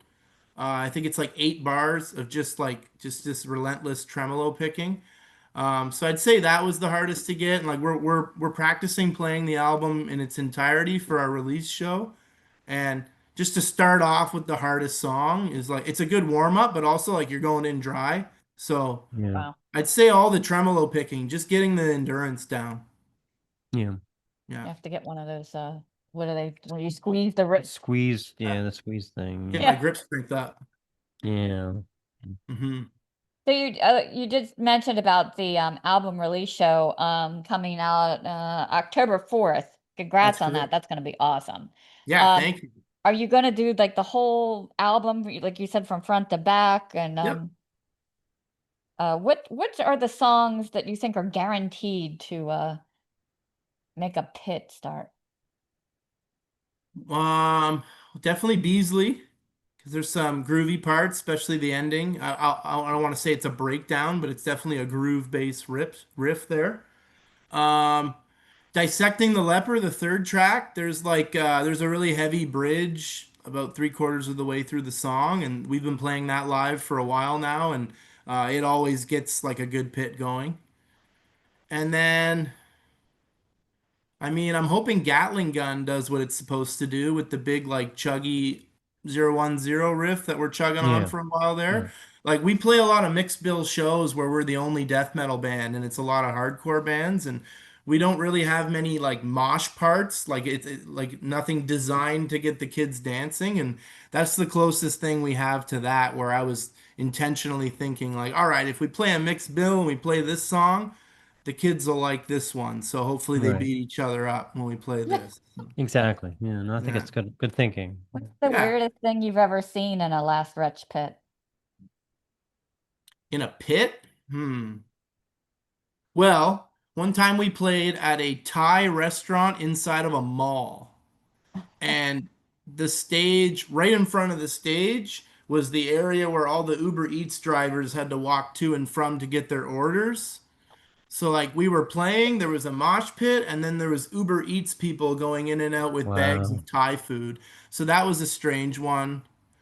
Um, yeah, that's probably the weirdest thing I can think of off the top of my head.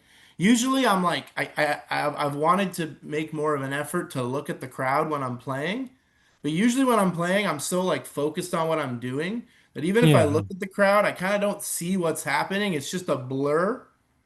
So Mm. usually, like, I don't even, I have to ask the singer, Finley. I'm like, did anybody mosh? And he'll be like, oh, yeah, it was great.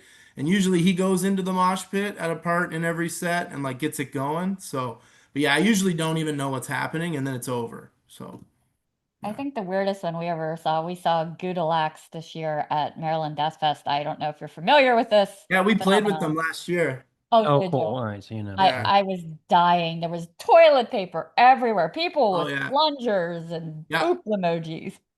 Yeah. Yeah. Yeah. Yeah. We They're one played of those with them. Instagram bands. Yeah. Every time I looked at him, he was either had his mouth hanging open or he was biting his lip. It was, and we were up a little higher, so you could just look right down on it. It was great. No, Yeah. playing with them was funny because it's just a poop themed band. Yeah. And Yeah. Totally. Yeah. we've headlined the venue they played at in Toronto a handful of times, and we're lucky if we can get like 100, 150 would be a crazy night for us there. And like this poop band from Czech Republic comes, they sell it out immediately. They sell a bazillion dollars in merch, and all their lyrics are about poop. So I remember I'm sitting at the merch table and they're announcing the songs. They're like, this one's about a frozen poop popsicle.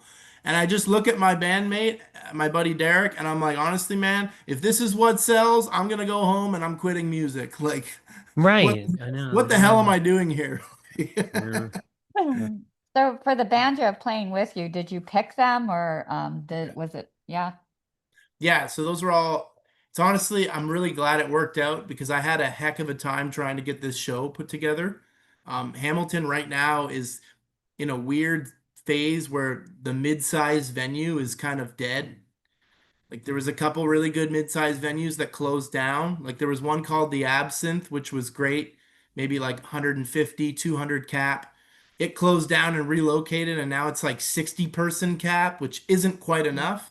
And Right. then there was a really good venue called the Casbah that was open for years that also closed down. Now it's going to be a condo development, of Oh, course. geez. Yeah, of course. So now we're in this weird phase where we have a couple really good venues like Ooey Gooey. It's a weird name, but it's a cool venue that doesn't charge bands to play, and they have like a 80-person cap, but that includes the bands. And basically, all of this is to say is I couldn't find a place that had like a 150 to 200 cap that was available anytime between August and November, let alone on a Friday or Saturday. So, and then when I finally found the venue, no bands were available to play. So I had to move the date. Eventually we worked it out. So yeah, Primal Horde, I don't know if you're familiar with them. They're a really good death metal. They're like a hardcore adjacent death metal band from Montreal.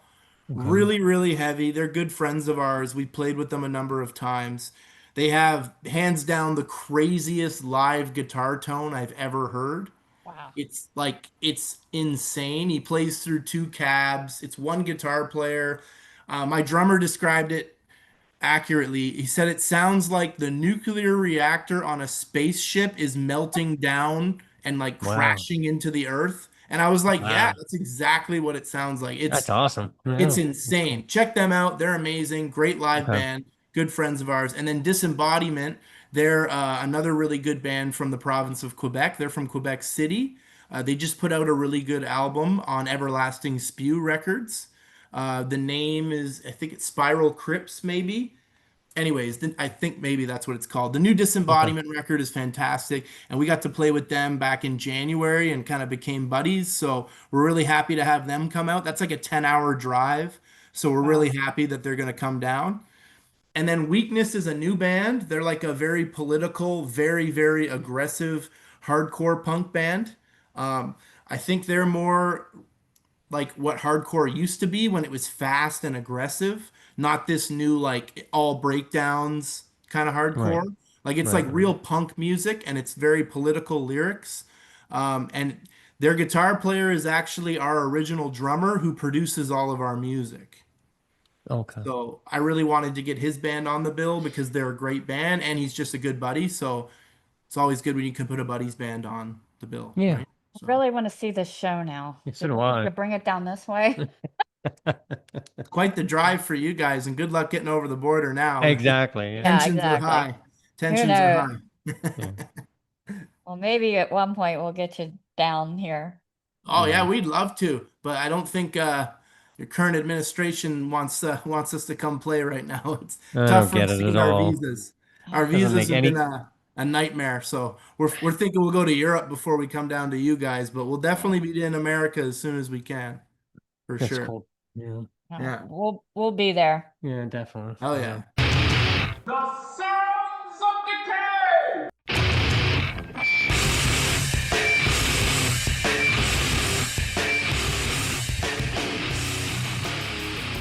Okay, Sounds of Decay 1 is the new album from Khnvm, Cosmocrator. Now, I have always been of the opinion that words should be fun to say.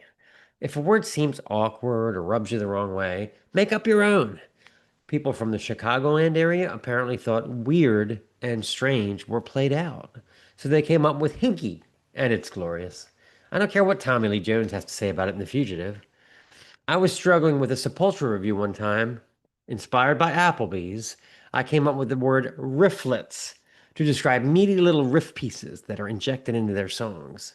Of course, my favorite is probably the name of our vinyl feature on the other show, the Rock and Roll Podcast. I wanted to show off and review records to the point of perversion, so the word collectorbation was born. It has become synonymous with the world of Mark and Stace. When I first discovered the German trio, Khnvm, isn't it the little guy that chases Fred Flintstone around? No, that's Kazoo. Kazoo. Sorry. Listen up, dum-dums. Yeah. That, dum-dum, is where I have to draw the line. Okay, great. I was thinking his name was I love it. Khnvm. If he was on the show, we watched it. He was the whole show. Yeah, anyway. When I first discovered the German trio, Khnvm, which is not the guy from the Flintstones, No. I was actually convinced they had some kind of hatred for vowels. But unlike many sadistic monikers, they actually provide us the pronunciation on their website. It says, pronounce Khnvm, which saved reviewers from all sorts of embarrassing mispronunciations. Actually, the word Kroom is associated with a goat-headed Egyptian god, so maybe this one's not as made up as it first appears. I also have to say, as you brought up Kazoo. Kazoo, the only one that was even better than Kazoo was when we would watch the lead in the Hall of Justice. There was a Superman villain called Mxyzptlk, right? And he called them super nerds, super bums. It was hysterical, right? And he could like basically do anything. He was like God, unless you tricked him into saying his name backwards. Klippleskim. Don't go away, super twerps. Be right down. And they always found a way to do it somehow. We would like go find each other. Mxyzptlk's on. Like Mxyzptlk was the greatest. Yeah. I'm gonna get a Mxyzptlk shirt. It was so great. Hall of Justice Mxyzptlk. Anyway. I was like, all right, Super Dance, what are you gonna do about it? It was great. Anyway, back to Khnvm.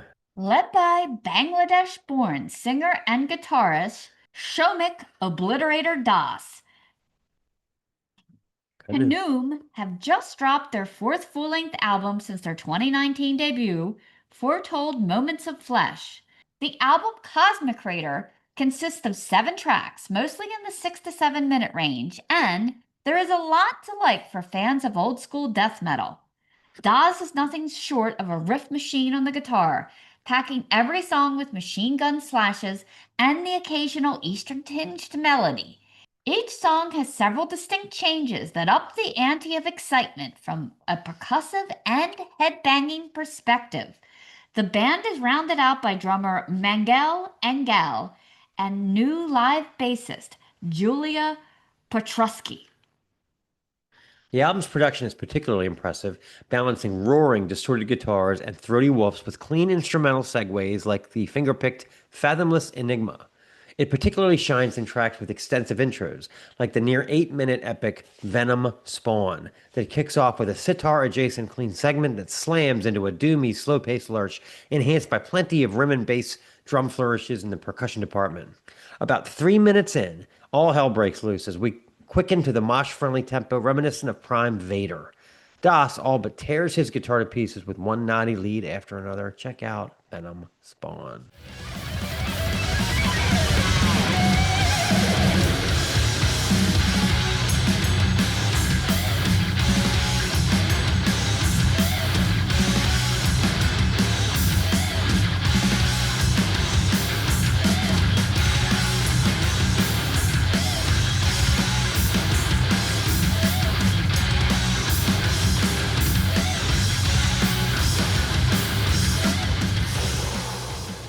Fetid Eden is another blaster, vaulting from the speakers from the very first note on impressive rolls and blasts as Das preaches the evil gospel, Wrath, a beast unleashed with horns of blackened chrome, rips flesh from bone, a feast to call its own. Why am I suddenly craving chicken wings for some reason? Do we have any blue cheese? At any rate, this blaster continues to impress listen after glorious listen. Get over to their Bandcamp page and snag one of those glorious blue marble vinyl beauties before they are gone. One more. What do you call the phenomenon when your friends get too old and refuse to listen to new music? They call that geezer burn, my friends. And yes, that's our coined word, and I expect a quarter every time you use it. My lawyer will be in touch. Let's play a clip. This is Fetid Eden.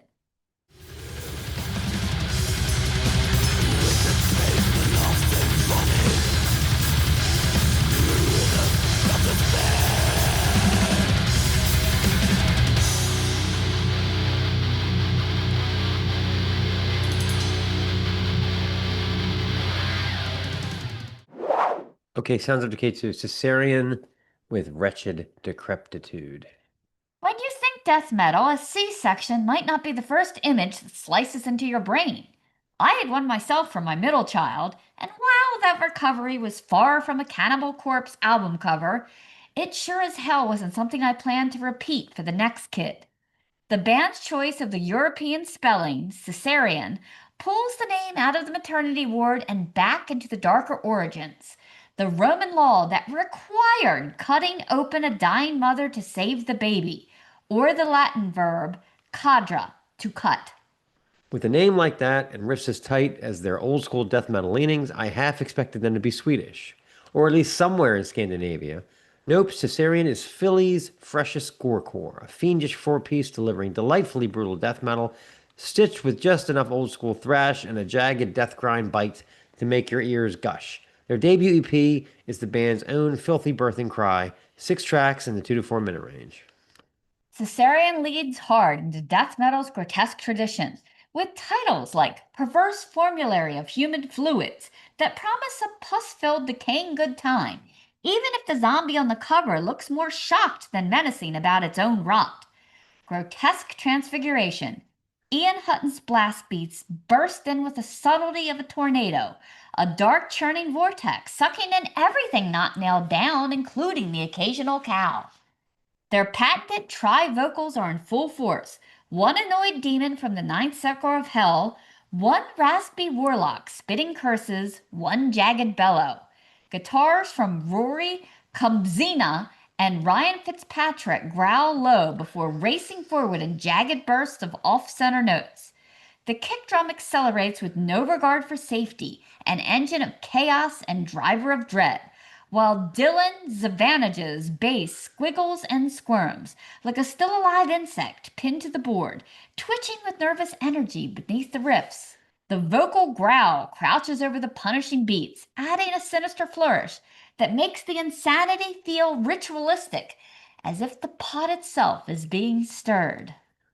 The guitars lurch at acute angles before teaming up in diabolic harmonies, a bombardment of notes so fast you'd swear sparks were flying off the fretboards. Their shifts between grinding violence and tight riff punches, they show a band that knows how to mutate its sound mid-measure just as the title promises. The track closes with vocals layered over a mid-paced riff that skitters like frightened grasshoppers before plunging into Run Squall groove that checks off every headbanger's box. Another standout is Anointed in Black Ichor. The title alone conjures the image of being ritually dosed in corrupt, godlike filth.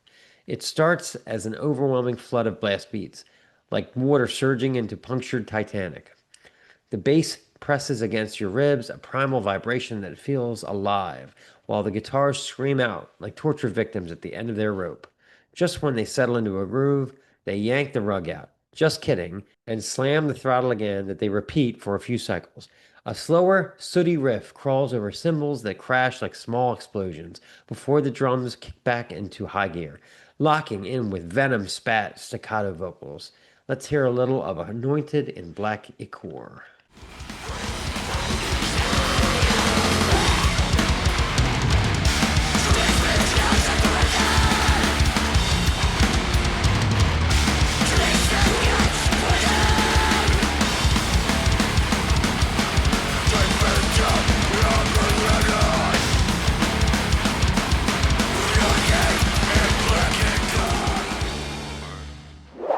One of my favorite cuts is Proteinaceous Infectious Particle, not just for its title, which refers to those delightful misfolded proteins that cause nasty, incurable brain diseases like mad cow.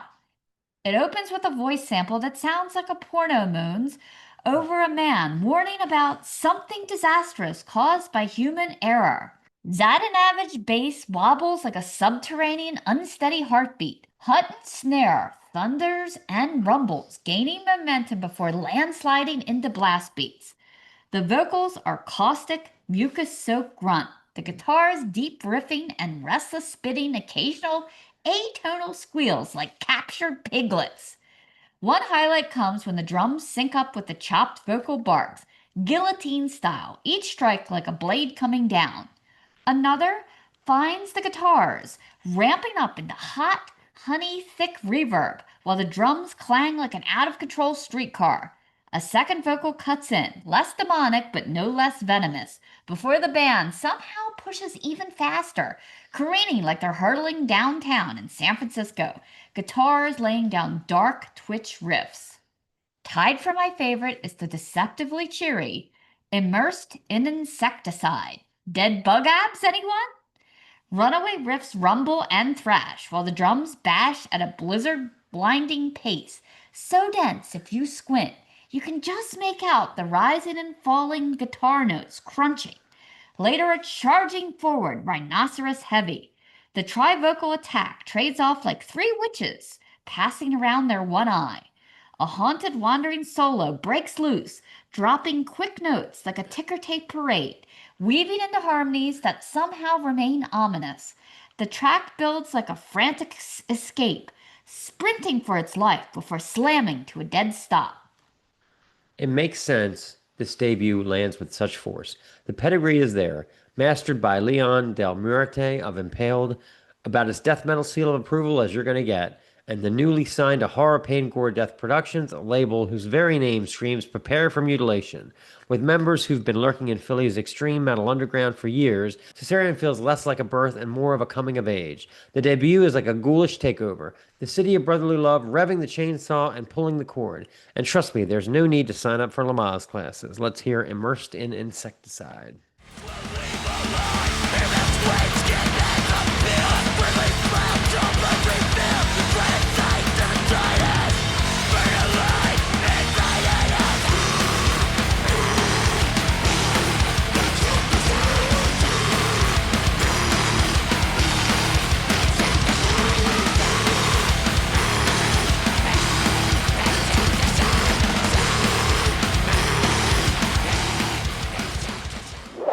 Okay, Sounds of Decay 3 is the new album from Angrrsth, Zludnia, which is also called Illusion in English on the Gods of War label.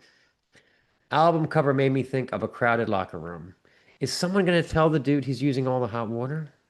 I mean, I don't know what it is about a men's locker room where the dudes strut around in nature's own like it's their own personal bathroom.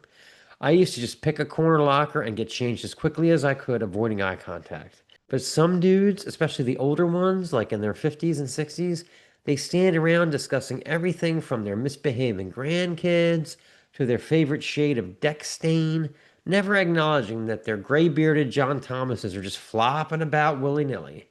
And don't even get me started on the sauna. Dudes discussing their investment portfolios and 401ks while sweating profusely through their hairy purple presidents. All of the lyrics to the latest album from the black metal five-piece known as Angrssth are sung in Polish, but I'm willing to bet they are not discussing sauna etiquette or flopping penises. The album Zludnia, which translates to illusion in English according to the Google machine, consists of 7 epic black metal tracks that hover between the 4 to 7 minute range. Lyrics seem to center around the hopelessness of existence, the inevitability of death, and the grip of dread. Produced by Polish engineer Przemysław Nowak, the album boasts a bold, layered guitar tone reminiscent of Inquisition, as well as plenty of ticking, rolling, and blasting shenanigans, courtesy of drummer Jacob Wierzewski. The lead-off single, Main Tekel Fairs, kicks off with a dizzying, tremolo-picked melody that is soon accompanied with the crazed ulcerate-level drumming of Jacob.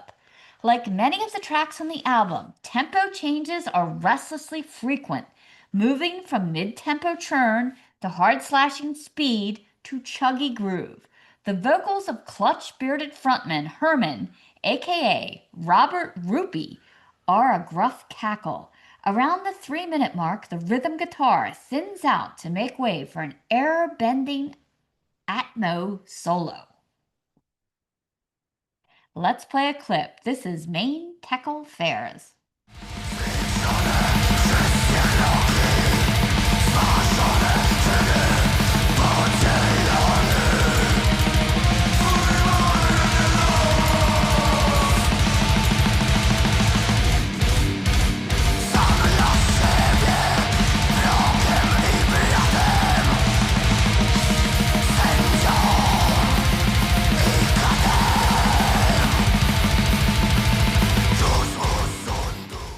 Amor Fati is another standout, kicking off with more incredibly deft rolls and fills from Jacob before gathering momentum for a full-on blastathon that Herman gruffly barks over like a seasoned pro, covering everything from hateful whispers to the grotesqueness of existence to the stench of decay.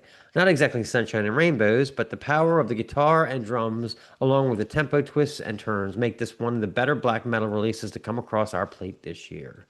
Gods of War is quickly becoming one of our favorite labels, particularly because of quality fare like this. The album drops officially on October 10th, so regardless of how you feel about public nudity, get over to the Bandcamp page and reserve a vinyl copy of this brooding dark collection. That orange and yellow sunburst design is frickin' gorgeous. Let's play a little bit of Mene Tekel Fairs.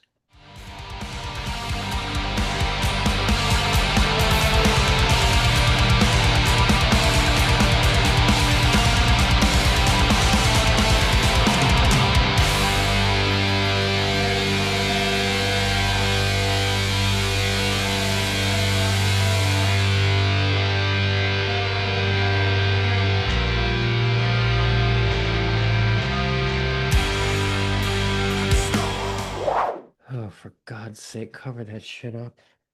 I don't want to look at that. I never liked that in the women's locker room either. And older The women, females are the same way. older women do it too. It's all the old people. I would get like literally changed under a towel. Like you figure out how to do that, just leaving the towel. I on. always pictured your wife won't let you walk around naked. So you have to do it here. Yeah, I don't need to see that. This has been the Snaggletooth Decay Extreme Music Podcast. Special thanks to John from Last Retch for appearing on the show. Snaggletooth theme by Gustav Fjord of Defleshed.